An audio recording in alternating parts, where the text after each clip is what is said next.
بسم اللہ الرحمن الرحیم۔ اعوذ باللہ من الشیطان الرجیم، بسم اللہ الرحمن الرحیم وبہ نستعین۔ ہماری گفتگو لمعہ چہارم کے مسائل عشرون میں یا کتاب نکاح کے مسائل عشرون میں اس میں سے 12 مسئلے پڑھ چکے۔ آج کے درس میں ہم انشاءاللہ 13واں مسئلہ مکمل پڑھیں گے اور 14ویں کا کچھ حصہ پڑھیں گے اور کچھ حصہ انشاءاللہ اگلے درس میں پڑھیں گے۔ تو 13ویں مسئلے کا عنوان ہے کہ نکاح کرنے کے بعد اگر عبد جو ہے وہ فراری ہو جائے، یعنی مولا کے سرپرستی سے نکل کے بھاگ جائے، نافرمان ہو جائے، مولا کے کام نہ آئے، تو پھر اس میں اس کے نکاح پر کوئی اثر پڑے گا یا کوئی نکاح پر اثر نہیں پڑے گا۔ تو ایک عنوان یہ ہے۔ دوسرا عنوان یہ ہے کہ بھائی بیوی اور شوہر جو شادی آپس میں کرتے ہیں، کیا وہ کفو ہونے چاہیے یا کفو نہیں ہونی چاہیے؟ کفو کا مطلب یہ ہے کہ ان میں برابری ہونی چاہیے یا برابری نہیں ہونی چاہیے۔ تو اس حوالے سے برابری بھی کس چیز میں؟ ایمان میں، مال میں، عمر میں، خوبصورتی میں، تعلیم میں، نسب اور حسب میں۔ تو یہ انشاءاللہ عبارت میں ان چیزوں کے جواب آپ کو عبارت کی طرح۔ الثالثۃ عشرہ، اب لمعہ میں پہنچنے کے بعد صرف اور نحو کے قواعد اساتید یوں سمجھے رعایت نہیں کرتے، اس لیے یہ میں آپ پڑھنے والوں پر چھوڑ رہا ہوں۔ الثالثۃ عشرۃ کہیں یا الثالثۃ عشرۃ کہیں، ٹھیک ہے؟ اس کو معرب مانے، مبنی مانے، اس کو ترکیب مانے، ترکیب نہ مانے، یہ آپ پر ہے۔ لا یحکم، حکم نہیں لگایا جائے گا بے فسخ نکاح العبد، کہ عبد کا نکاح ٹوٹ گیا، بے اباقہ ہی، عبد کے بھاگ جانے سے۔ دیکھیں بھاگ جانے کا میں نے آپ کو مطلب سنا دیا۔ جیسے کوئی دکاندار کا نوکر کام کے ٹائم پہ ہوٹل پہ چلا جاتا ہے چائے پینے کے لیے، تو ہم یہ کہیں گے بھائی یہ کام سے بھاگ گیا، کام سے یہ کتراتا ہے۔ تو یہاں پر اباق ظاہراً یہ ہے کہ جسمانی حوالے سے بھی دور ہوگا تو آٹومیٹک کام نہیں کرے گا۔ تو اگر کوئی ایسا عبد نافرمان ہو کے مولا سے بھاگ گیا ہے تو اس کا نکاح باطل نہیں ہوگا۔ وَإِن لَمْ يَعُدْ فِي الْعِدَّةِ عَلَى الْأَقْوَى، اگرچہ عورت کی ہم عدت اگر کرانا چاہتے ہیں اور یہ نہ لوٹے تو بھی نکاح باطل نہیں ہوگا۔ کیوں؟ لِأَصَالَةِ بَقَاءِ زَوْجِيَّتِ، ہم شک کرتے ہیں کہ عبد کے بھاگ جانے سے زوجیت کا رشتہ ٹوٹا ہے یا نہیں ٹوٹا۔ اصل یہ ہے کہ وہ رشتہ باقی ہو، جس کو ہم استصحاب کہتے ہیں۔ وَرِوَایَتُ عَمَّارِ صاباتی عن صادق علیہ السلام، اور وہ روایت جو عمار صاباتی نے امام جعفر صادق علیہ السلام سے نقل کی ہے۔ قال، عمار کہتا ہے، سألتہ عن رجل، میں نے امام علیہ السلام سے، سألتہ تو فاعل ہو مفعول کی ضمیر جو پلٹ رہی ہے امام کی طرف، میں نے امام سے پوچھا ایک مرد کے بارے میں۔ کیا میں نے پوچھا؟ اذن لعبدہ، جس نے اپنے عبد کو اذن دی تھی فی تزویج امرأۃ، کہ تم فلاں عورت کے ساتھ شادی کرو۔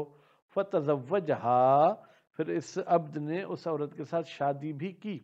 ثم ان العبد ابک، پھر وہ عبد بھاگ گیا، گھر سے فرار کر گیا۔ تو فقال، امام نے کہا، لیس لہا، اس عورت کا حق نہیں ہے، کس کا؟ نفقے کا، علی مولا ہو، اس عبد کے مولا پر، یعنی اس سے وہ نفقہ نہیں لے سکتی۔ وقد بانت عصمتها منہ، اور اس عورت کی جو تحفظات تھے اس مولا پر وہ ختم ہو گئے۔ کیوں؟ فإن إباق العبد، اس لیے کہ عبد کا بھاگ جانا، طلاق و امرأتہ، یہ ایسے ہے کہ جیسے اس نے اپنی بیوی کو طلاق دے دی، یا یوں کہ وہو، یہ عبد جو بھاگ گیا ہے، بمنزلۃ المرتد عن الاسلام، یہ ایسے ہے کہ جیسے گویا کہ یہ اسلام سے جو کیا ہے وہ اس نے ارتداد اختیار کیا۔ قلت، راوی کہتا ہے کہ میں نے امام کو کہا، فإن رجع إلى مولاه، اگر یہ اپنے مولا کی طرف پھر لوٹ آیا، ترجع امرأۃ الیہ، کیا پھر اس کی بیوی اس کی طرف لوٹائی جائے گی؟ قال، تو امام نے فرمایا ان کانت قد انقضت عدتھا، اگر اس عورت کی عدت مکمل ہو گئی اور کیا ہوا ثم تزوجت غیرہ، پھر اس عورت نے اس عبد کے علاوہ کسی دوسرے کے ساتھ شادی بھی کر لی، فلا سبیل للعبد علیہا، پھر تو اس عبد کا کوئی حق نہیں ہے اس عورت میں، کیوں؟ بیوی بن چکی ہے۔ وَإِن لَمْ تَتَزَوَّجْ، لیکن اگر اس عورت نے شادی نہیں کی، وَلَمْ تَنْقُضِ الْعِدَّةُ، اور اس کا عدہ بھی ختم نہیں ہوا، فَهِيَ امْرَأَتُهُ، تو یہ عورت اس عبد کی بیوی ہے، علی النکاح الاول، پہلے نکاح پر۔ فرماتے ہیں ضعیفۃ السند، اتنی لمبی چوڑی حدیث بیان کر کے کہتے ہیں کہ اس کی جو ہے سند ضعیف ہے۔ تو اس سے پتہ چلتا ہے کہ اوپر جو انہوں نے عدے کی بات کی، تو یعنی عدہ گزارنے کے بعد یہ کسی اور کے ساتھ شادی کر سکتی ہے۔ فَإِنَّهُ عمارن، بھائی یہ کیوں ضعیفۃ السند ہے؟ کہتے ہیں بتحقیق یہ جو عمار ہے وہ ان کان ثقہ، جھوٹ نہیں بولتا، سچا آدمی ہے، الا انہ فتحیون، لیکن یہ شیعہ اثنا عشری نہیں ہے، بلکہ یہ فتحی المذہب ہے، لا یعتمد، بھروسہ نہیں کیا جائے گا، علامہ، اس کے اس نظریے پر، اس کی اس روایت پر، ینفرد بہی، جو صرف یہ اکیلا اس روایت کو نقل کرتا ہے، کوئی اور راوی اس قسم کی روایت نقل نہیں کرتے۔ وَنَبَّهَ بِالْأَقْوَى، کہتے ہیں مصنف صاحب نے اقوا کی جو ہے کیا ہے وہ قید لگائی تھی۔ مصنف صاحب نے کیا فرمایا؟ مصنف صاحب نے یہ فرمایا کہ جناب اس عورت کا نکاح جو ہے کیا ہے وہ باطل نہیں ہوگا علی الاقوا، یہ اقوا کہہ کر مصنف صاحب نے ہمیں متوجہ کیا ہے علی خلاف شیخ فی النہایہ، کہ شیخ توسی کتاب النہایہ میں خلاف ہیں، حیث عمل بمضمونہا، شیخ توسی نے اس روایت کے مضمون پر عمل کیا ہے، یہ جو ابھی ہم نے عمار والی روایت بتائی۔ وَتَبِعَهُ، اور شیخ توسی کی پیروی کی ہے ابن حمزہ نے، الا انہ، سوائے اس کے کہ یہ جو ابن حمزہ ہے، خص الحکم، اس نے مخصوص کیا ہے اس حکم کو، کہ یعنی یہ اس کی بیوی رہے گی اگر عدت میں لوٹ آیا ہے، بِقَوْنِ الْعَبْدِ زَوْجًا لِأَمَةٍ غیر سیدہ، یہ جو عبد ہے یہ شوہر ہو ایک کنیز کا، لیکن وہ کنیز اس کے سید کی نہ ہو، اس کے آقا کی وہ کنیز نہ ہو۔ وَقَدْ تَزَوَّجَهَا بِإِذْنِ سَیِّدَین، اور اس عبد نے اس کنیز کے ساتھ شادی کی تھی دونوں سیدوں کی اجازت ہے، سید بے معنی مالک، یعنی اپنے مالک سے بھی اس نے اجازت لی تھی اور کنیز کے مالک سے بھی اجازت لی تھی۔ وَالْحَقُّ الْمَنْعُ مُطْلَقًا، فرماتے ہیں قول حق یہ ہے کہ یہ عبد اس عورت کے ساتھ جو ہے عدت کے دوران آئے گا تو بھی متاع نہیں کرے گا، مطلقاً، چاہے آزاد عورت ہو چاہے کنیز ہو۔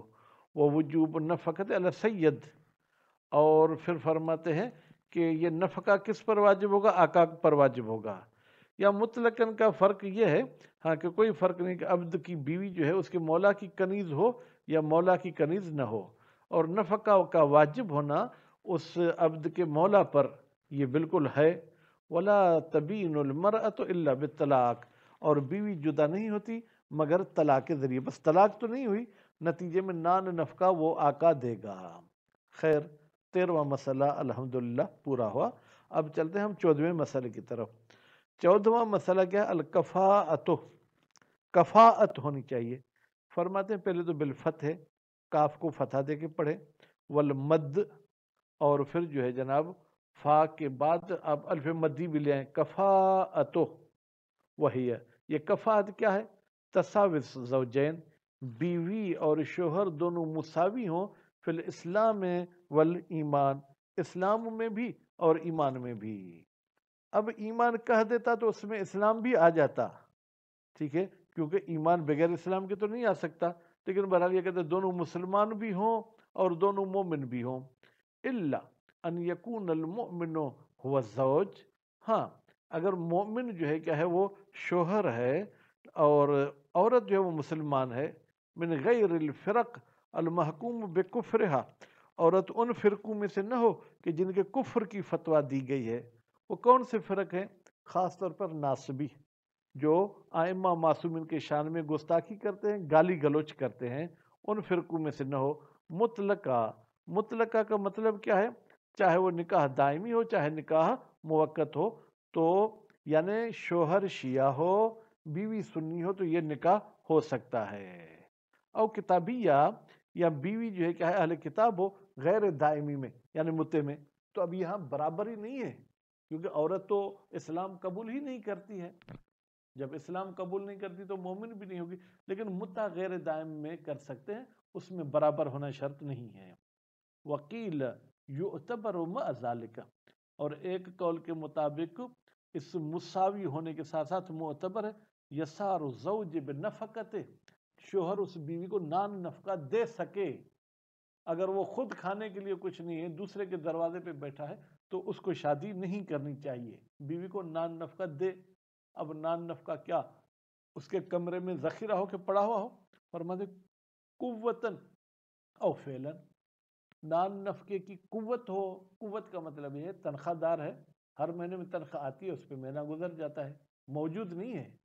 یا کوئی ہنر جانتا ہے، درزی ہے، ہر روز کپڑے سیتا ہے، اس کے ہر روز کا خرچہ نکل آتا ہے. یا مزدور ہے، ٹوکری اٹھاتا ہے، ہر روز اس کو مزدوری ملتی ہے، گھر کا خرچہ چلتا ہے. تو اس خرچے کو یہ کہتے ہیں کہ یہ خرچہ موجود ہے لیکن بالقوہ، یعنی آنے کی صلاحیت ہے. اور فعلاً، فعلاً کا مطلب بھائی بینک بیلنس موجود ہے. ٹھیک. اب ایک قول کہتا ہے یکتفا بالاسلام، کہتا ہے بھائی نہ ایمان شرط ہے نہ امیر ہونا شرط ہے، بلکہ کیا ہے بس مسلمان ہونے چاہیے. یعنی سنی مرد شیعہ عورت سے شادی کر سکتا ہے، شیعہ مرد سنی عورت سے شادی کر سکتا ہے. والاشہر الاول، لیکن مشہور قول پہلا ہے، یعنی دونوں مسلمان بھی ہوں اور دونوں مومن بھی ہوں. وکیف فسرت، فرماتے ہیں اب اس کفاعت کی جیسے بھی تفسیر کی جائے، جیسے بھی تفسیر کی جائے اس کا مطلب کیا ہے؟ اسلام ایمان دونوں میں آپ کہتے ہیں کہ مساوی ہونے چاہیے، یا جو ہے کیا ہے مال بھی ہونے چاہیے. فَهِيَ مُعْتَبَرَةٌ فِي النِّكَاحِ، یہ معتبر ہے نکاح میں، یعنی نکاح تب تک نہیں کر سکتے.